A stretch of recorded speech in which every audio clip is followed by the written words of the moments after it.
والصلاة والسلام على سيدنا محمد نور الأنوار وسر أسرار وعلى من سار في طريقته ومنهاجه وعلى آبائه وإخوانه من الأنبياء والمرسلين وعلى آلهم وصحبهم أجمعين والملائكة المقربين وجميع عباد الله الصالحين وعلينا معهم فيهم برحمتك يا أرحم الراحمين.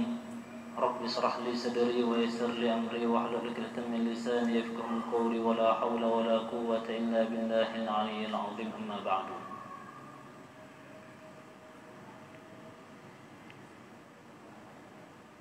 قال المصنف رحمه الله إلى أن قال: كان صلى الله عليه وسلم قبل البعثة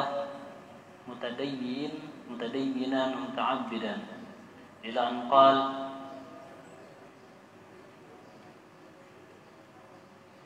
Rawah Bukhari.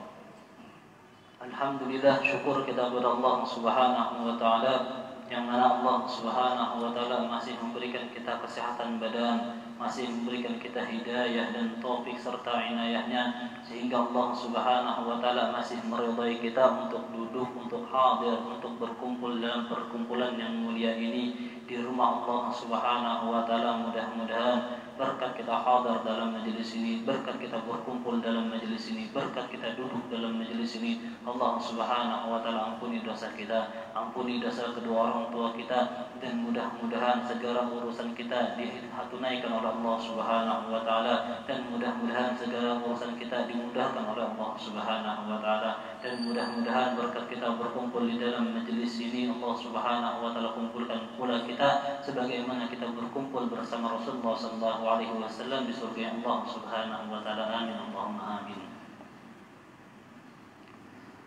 Alhamdulillah, semalam kita sudah mengetahui bahwasanya bagaimana keadaan Nabi ketika beliau dilahirkan, dan siapa orang-orang yang mengasuh Nabi, yang menyusui Nabi, yang mengasuh Nabi sampai ibunya Rasulullah sallallahu alaihi wasallam meninggal. Kemudian diasuh lagi oleh paman beliau, kemudian diasuh lagi oleh kakek beliau. Kemudian di sini Al-Habib Muhammad bin Alwi bin Abbas Al-Maliki, beliau mengatakan di dalam kitabnya Tarikh Al-Hawadits, wa kana sallallahu alaihi wasallam qabla al-bi'tsah, dan ada Rasulullah sallallahu alaihi wasallam sebelum beliau diutus jadi nabi. Karena cak kita bertakun-takun nabi ini apa ibadah.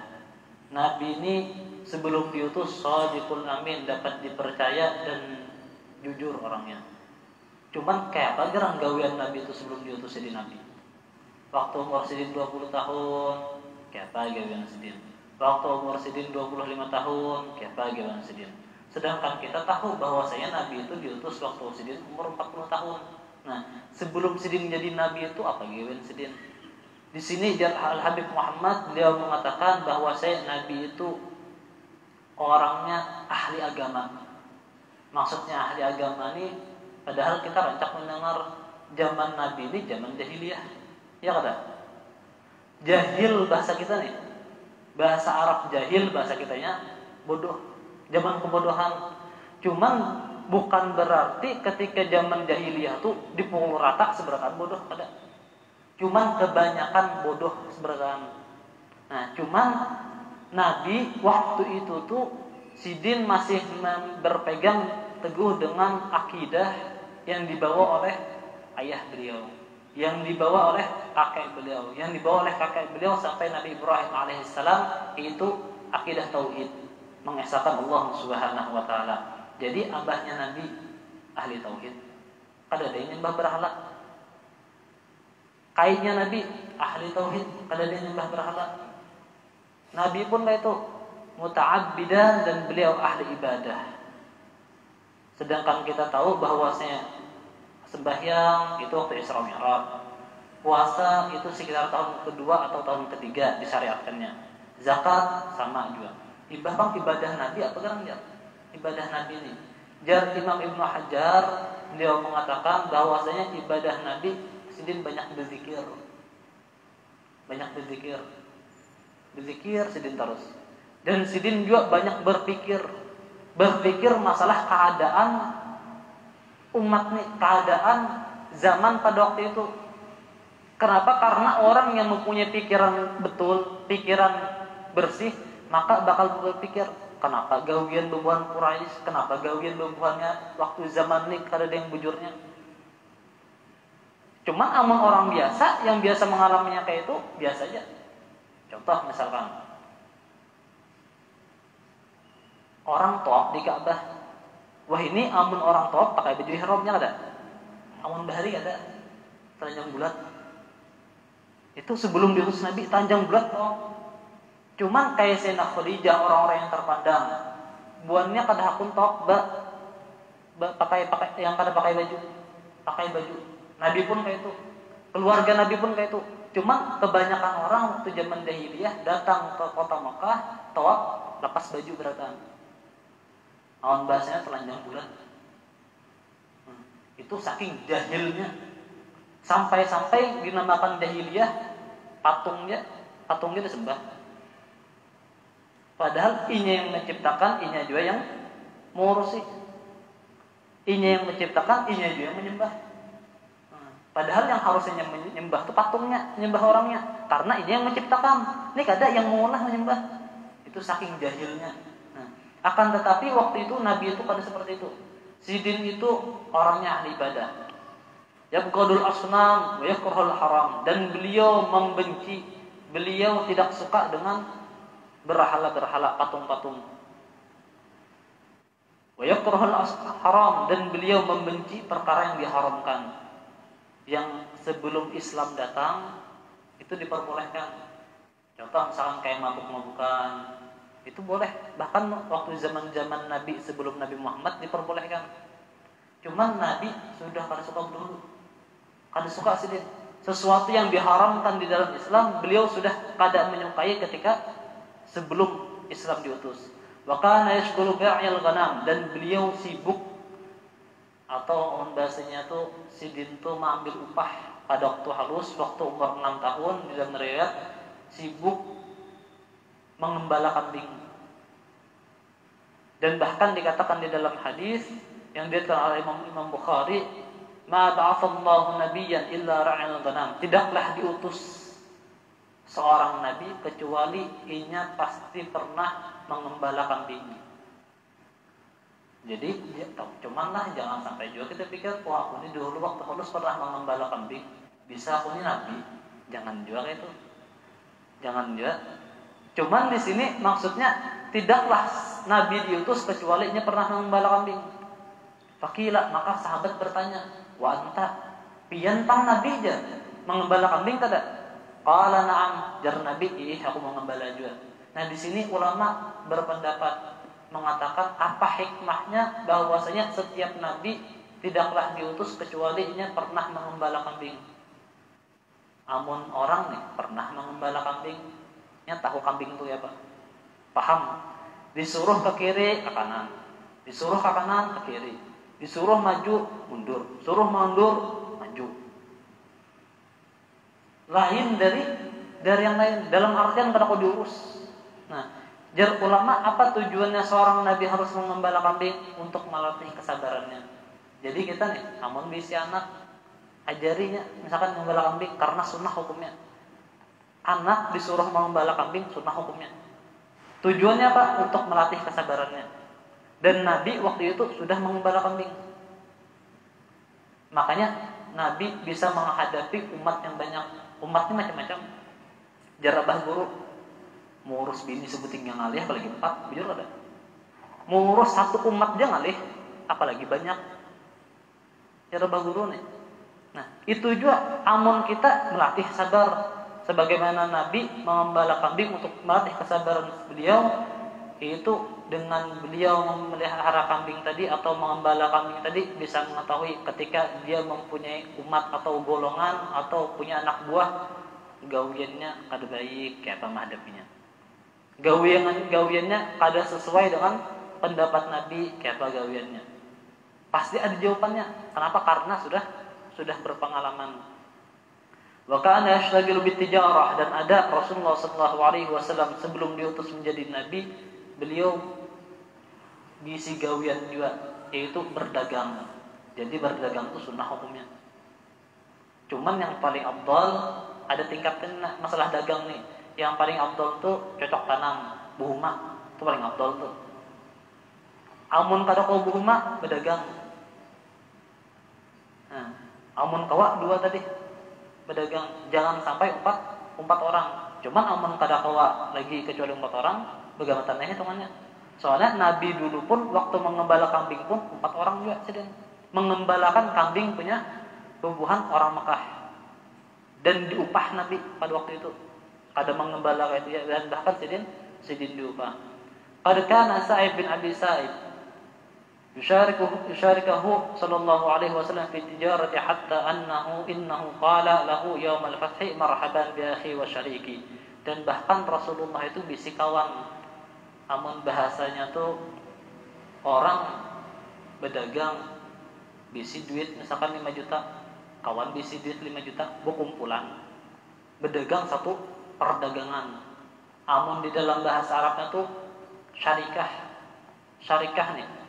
Inya satu orang atau misalkan kayak tanam saham, nah sama juga tuh. Dan Nabi ini bisi kawan, yang mana kawan ini kawan Nabi dalam perdagangan. Nabi bisi duit, sidin bisi duit, berkumpulan berdagang.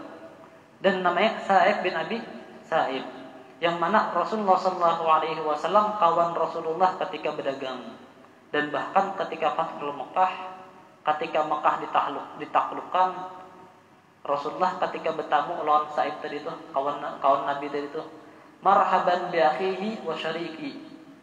Selamat datang wahai saudaraku, jar Nabi. Dan selamat datang wahai kawan seperdaganganku, syarikahku sedinnya. Wa kana la yudari wa la yumari. Dan bahkan Rasulullah SAW sidin waktu berdagang itu kada pernah berbohong dan kada pernah berdebat. Amun kita kadang debat masalah apa? Harga ini kadang lebih bagus ini ya. Ini Nabi kada pernah berdebat masalah apapun kecuali yang hak. Dan beliau juga tidak pernah berbohong. Wa qama ala tijarati Khadijah wa safara li ajli dzalika ila Syam wa raja'a bi arbah. Dan Rasulullah dan sampai ketika beliau Rasulullah SAW membawa perdagangannya Sayyidah Khadijah itu pergi ke Syam. Ketika pulang dari Syam, gara-gara sifat Rasulullah nih, kada pernah bohong sedih, kada pernah berdebat, jual secara sunnahnya Rasulullah SAW, secara caranya Rasulullah SAW. Beliau ketika pulang mendapatkan untung yang mana untung tadi kada pernah ditamui oleh orang yang membawa perdagangan Sayyidah Khadijah. Jadi Sayyidah Khadijah itu sales biasanya. Sales, ada orang datang membawa dagangan Sayyidah Khadijah menjualkan ke Syam. Bulik dari Syam, modal dijulung dan bagi hasil di situ. Dan Rasulullah ketika bulik hasilnya banyak benar. Sampai-sampai hasil yang didapatkan oleh Rasulullah kada pernah didapatkan oleh orang-orang yang pernah membawa perdagangan Sayyidah Khadijah. Dan itu masalah keadaan Rasulullah SAW sebelum diutus menjadi Nabi. Dan adapun nama Rasulullah SAW itu banyak. Jadi Nabi itu bisi nama banyak ya. Cuman yang masyhur amun di bumi itu Muhammad, amun di langit itu Ahmad. Itu nama yang sebetul-betulnya, nama yang dasar. Amun bahasa kitanya nama yang ditasniahi, yang dingarani oleh Kuitan Sidin. Kuitan Sidin memberikan nama waktu untuk di dunia Muhammad. Dan Allah memberikan nama di dalam Al-Quran namanya Muhammad bagi penduduk langit. Adapun fadilah kenapa Nabi ini mempunyai banyak nama, coba aja kita lihat. Misalkan ada orang namanya Umar. Umar ini bisi Pertamina. Sambatannya apa? Bos Pertamina lah. Bos Pertamina. Orangnya dermawan. Si dermawan. Makin banyak nama, makin banyak kelebihan. Orang bisi nama misalkan, contoh lagi Usman, atau misalkan yang lain. Contoh namanya Quraisy. Ada nama orang misalkan Quraisy. Hendak disambat bos Pertamina, kada bisi Pertamina. Hendak disambat orang dermawan, ya kada dermawan jana. Misalkan mohon maaf lah nama Quraisy. Nah, ketika seseorang banyak nama itu banyak juga fadilahnya, berarti banyak memiliki keutamaan. Wa an asma'ihi sallallahu alaihi wasallam qala alaihi salatu wassalam, dan adapun nama-nama Rasulullah sallallahu alaihi wasallam, ana Muhammadun, aku dari Rasulullah Muhammad. Wa ana Ahmadu, dan aku Ahmad. Itu dua nama Nabi di langit dan di bumi. Wa anal mahi alladhi yamhullahu bihil kufra, dan aku jadi Nabi bisi nama juga yang lain, yaitu dijuluki, amun bahasa kita ini dijuluki julukan al-mahi, sang penghapus. Kenapa dinamakan sang penghapus? Alladhi yamhullahu bihi al-kufra, karena dengan datangnya Rasulullah menghapus kekafiran. Kan sebelum datang Nabi kafir datang Nabi dihapus Nabi kekafiran. Walaupun misalkan Nabi kada semuanya kada dihapus Nabi kada seluruhnya, cuman sidin menghapus memperbarui agama. Yang asalnya di dalam kegelapan datang cahaya yang terang benderang, maka menerangi umat ini. Wa anal hasyur alladhi yahsyurun nasu ala qadami, dan aku adalah sang pengumpul jar Nabi.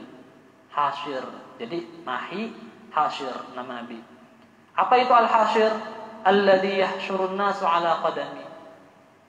Aku dijuluki sang pengumpul. Kenapa? Karena nanti di padang mahsyar semua makhluk berada di bawah telapak kakinya Rasulullah. Makanya namanya hasyir, sang pengumpul. Yang mana pada padang mahsyar semua orang berkumpul di bawah telapak kakinya Rasulullah. Kita rajak mendengar waktu bulan Maulid, datang ke Nabi Adam, datang ini. Ada yang bawa seberataan datang, dan bahkan seberataan Nabi datang minta syafaatnya Nabi di bawah telapak kakinya Rasulullah sallallahu alaihi wasallam. Wa anal aqib alladhi laysa ba'di nabi, dan aku adalah aqib, yaitu nabi yang terakhir. Alladhi laysa ba'di nabi, karena kenapa aku dijuluki nabi yang terakhir? Karena kada ada lagi nabi setelah aku jarsidin. Wa ana muqfa, dan aku juga dikatakan, dan aku juga diberikan nama muqfa, yaitu yang terhormat. Wa nabi taubah, dan diberikan gelar juga nabi taubah, nabi yang menerima taubat atau menerima maaf ketika ada orang minta maaf. Namun kita ada orang minta maaf, pikir-pikir dulu. Beda kadang jangan maaf aja, cuman hati masih sangkal. Namun nanti ada sidin nabi taubah, beliau nabi yang menerima maaf. Wa nabi rahmah, dan nabi yang kasih sayang. Wa fi sahih Muslim wa nabi malhamah, dan bahkan dikatakan di dalam sahih Muslim bahwasanya nabi itu juga memiliki nama nabi malhamah. Apa itu nabi malhamah? Nabi perang. Kenapa nabi perang? Suka berperang lah. Ada sedikit kada suka berperang. Cuman setiap sidin turun pasti menang. Setiap sidin turun pasti menang. Cuman dari kebiasaan kita nih, misalkan mendengar sejarahnya Nabi misalkan perang, banyak ada perang Nabi, banyak, dan bahkan sampai sekitar 20 kurang lebih 20 lebih perang yang dihadiri Nabi, dan bahkan lebih dari itu perang yang kada dihadiri Nabi. Dan seberatan perang yang dihadiri Nabi dan yang kada dihadiri Nabi itu yang meninggal dari kalangan Quraisy, dari kalangan orang yang kafir dan kalangan orang Muslim itu kada sampai 1000. Bayangkan kan 10 tahun atau 9 tahun berperang Nabi. Berapa perperangan? Puluhan perperangan. Yang meninggal berapa? Kada sampai 1000. Wah, ini sekali perang 1 juta meninggal, 100.000 meninggal sekali perang tuh. Nabi ada sidin dari awal perang sampai akhir sidin meninggal, dihitung yang meninggal kada sampai 1000. Setiap perperangan tuh paling banyak 70 misalkan. Ada yang misalkan 2, 3, dikit yang meninggal. Itu Nabi Muhammad sallallahu alaihi wasallam. Nabiul Malhamah, dikatakan juga bahwa Nabi Muhammad sallallahu alaihi wasallam yaitu nabi perperangan. Wasamahu Allah Ta'ala fi kitabih, dan Allah Subhanahu wa taala memberi julukan juga di dalam kitabnya Al-Qur'an, basyiran wa nadhira, sebagai pemberi kabar gembira. Basyiran, jadi nabi itu basyir, wa nadhira, nadhir, pemberi peringatan, wa sirajan munir, dan lampu yang terang benderang, wa raufur rahim, dan maha maha lembut dan penyayang. Wa rahmatan lil alamin, dan maha kasih sayang kepada seluruh alam. Wa Muhammadan, dan nama sidin Muhammad. Wa Ahmad, dan Ahmad. Wa Toha, dan Toha nama sidin juga. Jadi ada orang misalkan namanya Toha, itu berarti mengambil dari nama Nabi Muhammad dan mengambil dari Al-Quran. Wa Yasin, nama Nabi juga. Ulun biasa nama kawan bin Yahya, orang Malaysia. Nama kakaknya Yasin, nama adiknya Toha. Kakaknya Yasin, adiknya Toha. Namun kita ini jarang ketemu itu. Ulun ketemu bin Yahya, keturunan Habaib, keturunan luritnya Rasulullah SAW. Namanya Yasin dan Toha.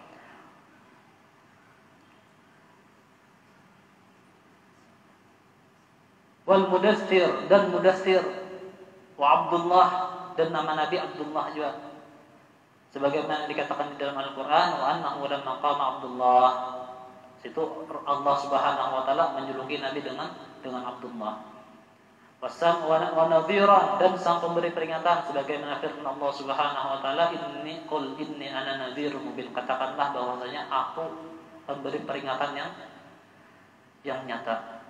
Wa mudzakiran, dan sang pemberi peringatan, pengingat, fi qaulihi, sebagaimana firman Allah Subhanahu wa taala, innama anta mudzakir. Wa qad dzakara ghayra dzalika wa akthar hadhihi al-asma' sifah, dan bahkan banyak di dalam kitab-kitab yang lain menerangkan masalah nama-nama Nabi Muhammad sallallahu alaihi wasallam. Dan bahkan aman kita melihat kitab Dalail Khairat, kitab Dalail yang kita baca itu banyak nama Nabi di situ. Banyak nama Nabi. Tujuannya apa? Untuk mengagungkan Nabi besar Muhammad sallallahu alaihi wasallam. Dan juga amun kita mendengar ada orang menyebut Toha aja. Kita mendengar, oh Toha ini nama Nabi, kita wajib diharuskan mengucap sallallahu alaihi, semoga salawat atas Rasulullah. Sebagaimana sabdanya Rasulullah sallallahu alaihi wasallam, al-bakhil alladzi man dzakirtu indahu falam yusalli 'alaiha. Orang yang paling pelit di dunia, orang yang paling pelitnya, kadanya orang hendak minta kada diberi, itu masih kada pelit, masih ringan. Cuman ada orang yang paling pelit. Siapa yang orang paling pelit? Al-bakhil alladzi man dzukirtu 'indahu. Orang yang paling pelit adalah orang yang ketika disebutkan namaku ya Rasulullah, falam yusalli alayya, kayaknya kada hakun bersalawat kepada Nabi besar Muhammad sallallahu alaihi wasallam. Makanya kita rancak mendengar ketika orang ceramah, Allahumma shalli ala sayyidina Muhammad, salawatan bertan sallallahu Allahumma shalli ala sayyidina Muhammad, Allahumma shalli alaihi, salawat kepada Nabi besar Muhammad sallallahu alaihi wasallam. Karena itu dianjurkan, sunnah yang mana itu menjadi domin atau kriteria bahwasanya orang itu pelit apa kada. Amun inya bersalawat dia kada pun apa bisa sedekah. Kenapa paling ringan? Karena kadang aneh. Amun misalkan uyuh-uyuh pandar, aku dari tadi pampir terus aja. Ketika mendengar Nabi Muhammad, Allahumma shalli alaihi Muhammad sallallahu alaihi, cukup dah. Sallallahu, semoga Allah memberikan salawat alaih kepada Nabi Muhammad. Cukup dah tuh. Jadi kita amun mendengar nama Yasin, Toha, maka disunahkan salawat di situ. Walaupun tujuannya lain nama Nabi besar Muhammad, cuman itu lakop atau julukan yang Allah Subhanahu wa taala berikan kepada Nabi besar Muhammad sallallahu alaihi wasallam. Mungkin hanya ini yang dapat ulun sampaikan, kurang lebihnya ulun minta maaf, dan mudah-mudahan pertemuan kita ini diridhai Allah Subhanahu wa taala, dan mudah-mudahan pertemuan ini menjadi pertemuan yang menjadikan kita berkumpul dengan Rasulullah sallallahu alaihi wasallam. Wa ala hadhihi niyyah wa kama wa sallallahu alaihi wa sallam. Al-Fatihah.